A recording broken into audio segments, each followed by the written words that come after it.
I was right and you were wrong. But I don't see any humility from you today.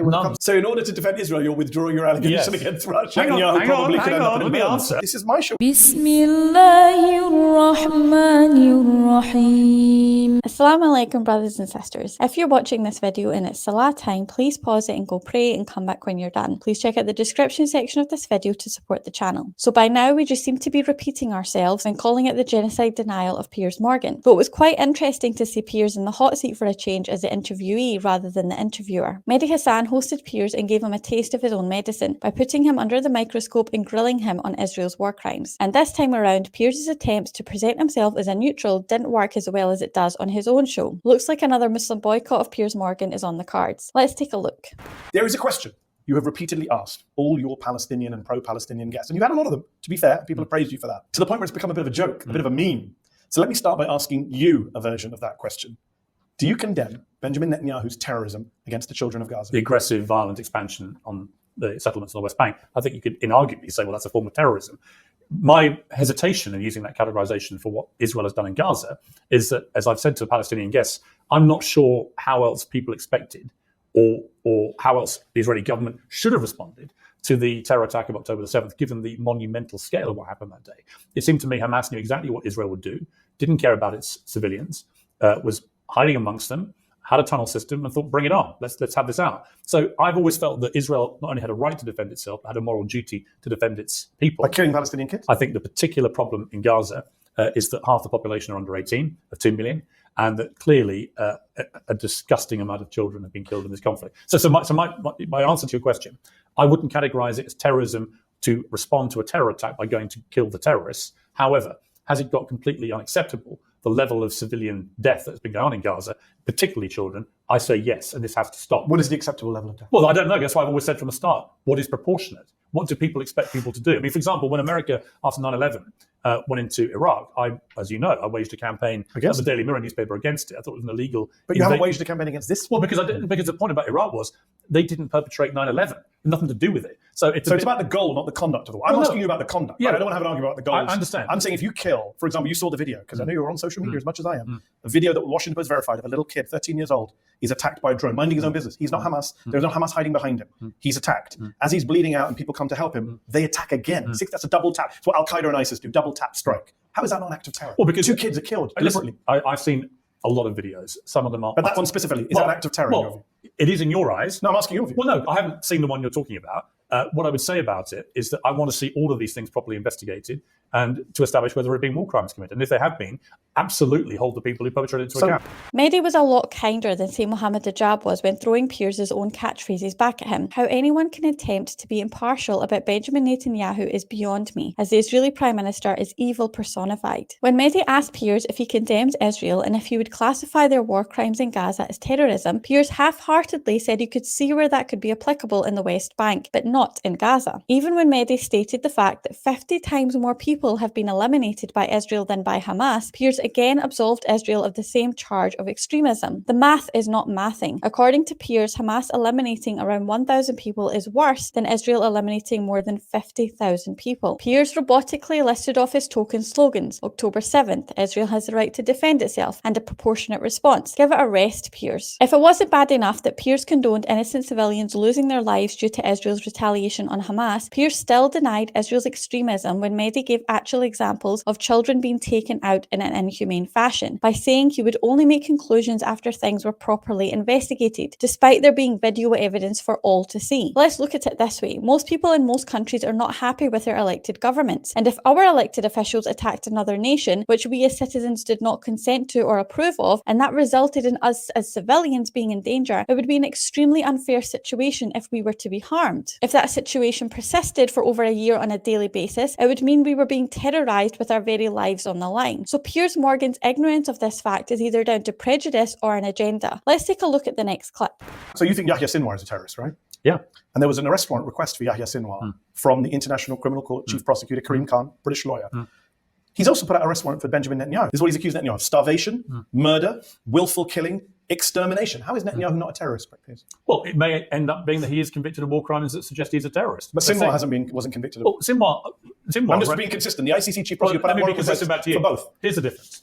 Hamas made no secret of what they did on October the 7th. Sinwar directed and ordered that attack. No one Nor is disputes Israel. that. The difference is that Hamas said, here are the GoPro cameras. We're going to show the world what we're doing here. So is Israel. I just mentioned a video where a kid is killed on camera. In fact, Israeli soldiers have put out TikToks of their war crimes. You're not going to get me to say that what Israel's been doing is terrorism, because I believe they are defending Why their not, people. though, is what I'm wondering. Because, Seems to be just a stubborn resistance. Because any country in the world that had October the 7th perpetrated against them would do what Israel has done. No, they wouldn't. Yes, they would. They would have killed kids at this level. No, if you had literally a country on your border. Well, it's not a country on your border, it's occupied territory. I think you've conceded yourself in previous I have actually said to you, I believe it is occupied territory. Okay, then, so it's not a country on your border. Let's call it, what do you want to call it? Occupied territory. Well, let's call it Gaza. Okay. That on one single day, in 13 different entry points, 3,000 people came through and committed as much mayhem and murder as they could possibly commit in a deliberate attempt to destabilize and take down Israel. If that happened on any border, shared border in the world, there is no country in the world that would not have responded with military force in the way that Israel has done. I don't agree with that. Let me say you're right. Every country would have done that. Doesn't make it not terrorism. No, but then what you're saying is that any country that then goes after terrorists that perpetrate that kind of attack automatically themselves become terrorists. No. I dispute that No, categorization. I'm saying that's a straw man. Well, I'm give saying me an you can example where they're not I just terrorists. gave you an example. They could have responded to Hamas without attacking a kid, killing the kid, and when people come to rescue him, attacking them as well. The definition of terrorism, according to every dictionary, is the use of political violence against civilians for political goals. That is what Netanyahu is doing. He said it openly. Israelis have said it on your show. Well, he's responding to a terrorist attack. By doing more terrorism. I don't He's defend- killed 33 times as many people as Yahya Sinwar. Let me be clear. But Sinwar's a terrorist. Let me be and clear. not Netanyahu. Netanyahu should absolutely no longer be Prime Minister of Israel. Should he be at the ICC? Probably, yeah. So if the warrant comes down, do- you support the UK arresting him if he comes to the UK? I absolutely think that his alleged war crimes, and I use that because they've not been substantiated, his alleged war crimes should absolutely be This investigated. doesn't make any sense. I agree with you. No. I agree with you that they haven't been substantiated, but I'm being consistent. I'm saying everyone, Hamas, Israel, should be substantiated in investigation. You're saying one side's terrorists based on GoPro, but the other side's not terrorists, even though we've watched them kill thousands of people on camera. Literally, I've seen it. I saw them gun down an old lady holding a white flag. Hamas have made no secret that what they did was terrorism. Nor of Israel. Have you listened to Israeli soldiers? You should watch our documentary. It's called Israel's Real Extremes. I will It watch shows it. Israeli soldiers talking proudly I will about what watch they've it. done in Gaza. Mehdi did a great job of drawing comparisons when he used former Hamas leader Yahya Sinwar as an example of someone the ICC issued an arrest warrant for after labelling him an extremist. And the same British legal professional also did the same thing in regards to Netanyahu. However, when this was presented to Piers, he flip-flopped, talked in circles, and fell back on some more of his quotables. This time, he used his Hamas's atrocities are on camera slogan, as if we don't see 100 times more of the IDF's war crimes on camera every day. In fact, we've been seeing new footage of the people the IDF kill on a daily basis for over a year, while Piers is still holding on to the same footage from October 7th as if it is worse. I'm not saying that to undermine any Israelis that did lose their lives that day, but to put things into perspective. As I'm doing this video, it was reported that 50 more children died in Gaza just today. Mehdi Hasan also made the point that the IDF have been making TikTok videos bragging about the people they harm as well as mocking them. However, for Piers, it seems it's only extremism when the brown Middle Eastern Muslim guys do it. Piers made yet more excuses for Israel by saying any country would do what Israel has done if they had their border attacked by another country. Mehdi's comeback was on point when he made Piers admit that Palestine is more of an occupied territory than a country. I would also like to counter Piers' point with the fact that many countries around the world actually condemn Israel and have gone as far as cutting diplomatic ties with them for their continued aggression in Gaza. So no, the truth is most nations with a shred of dignity would not emulate Israel's war crimes, even if faced with similar circumstances. Let's look at the next clip where Piers denies Israel is committing a genocide in Gaza.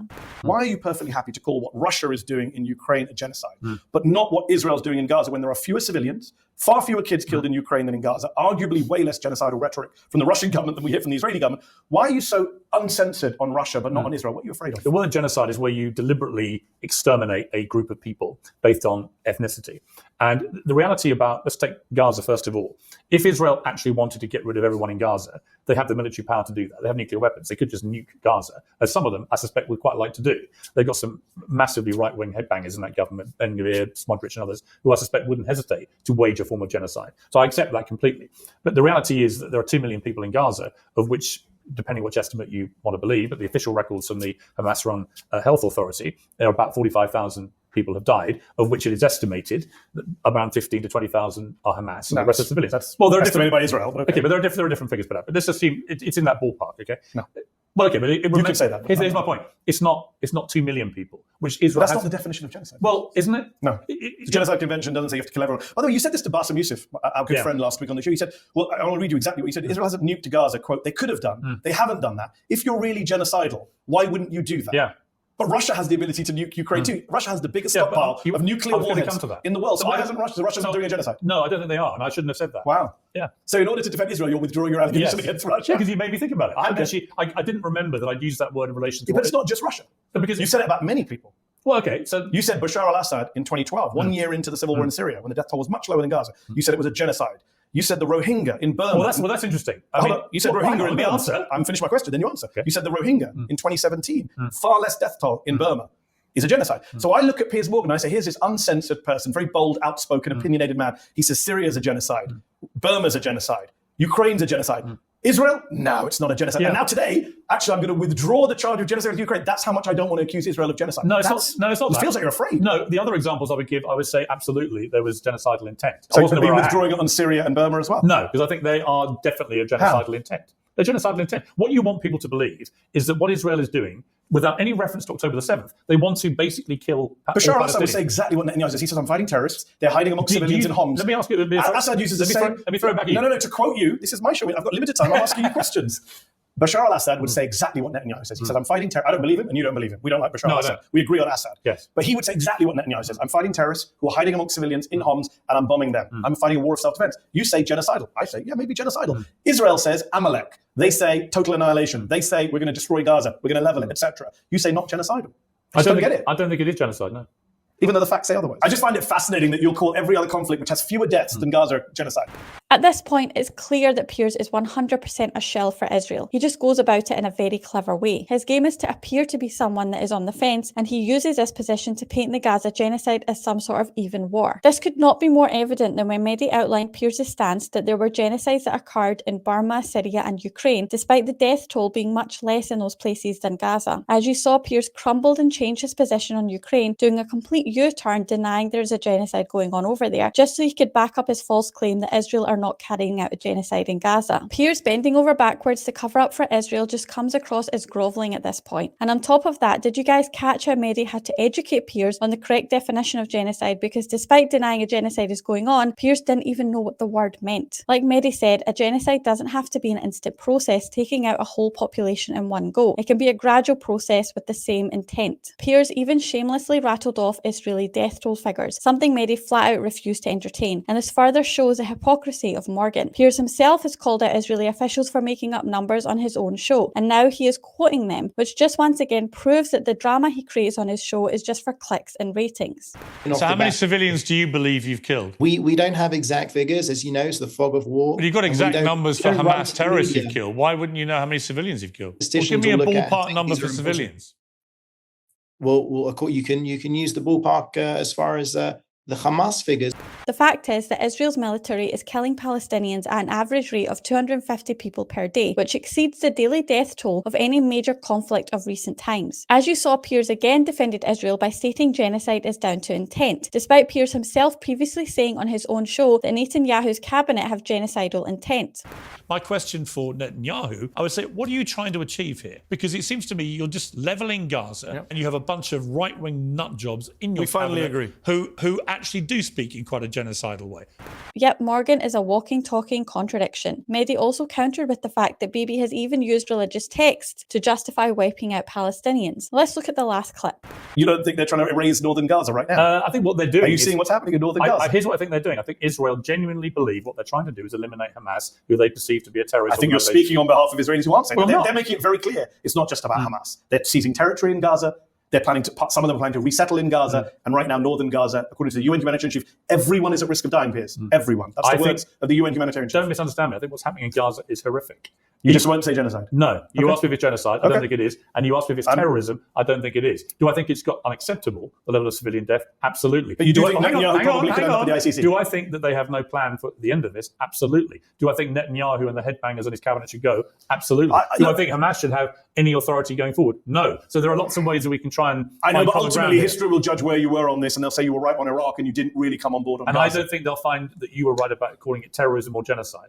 Mehdi laid it out clearly. Israel plans plans to wipe out the population of Gaza and to expand their land by building more illegal settlements there. It's common knowledge that Israel has actual government officials like Ben Gvir that have been convicted of terrorism in Israel. Also, as you will probably already know, the South African government, a neutral international entity, filed a lawsuit to the International Court of Justice accusing Israel of genocide in Gaza in order to get them to stop. South Africa claimed Israel violated the 1948 Genocide Convention drawn up in the aftermath of World War II, which Israel also signed at the time. So Piers Morgan denying Israel's extremism and ethnic cleansing just further confirms he's their lackey carrying out their bidding. Like I said at the start of the video, let's boycott Piers Morgan and his Zionist boss Rupert Murdoch again, because they are complicit in spreading Israel's extremist genocidal propaganda. Thank you for watching. Make sure to join my free Telegram group via the link in the description, where we as Muslims can speak freely and without censorship about issues like this. And remember to like, subscribe and become a channel member for access to exclusive content. Until next time, inshallah, Jazakallah khair. Allahu Akbar, Allahu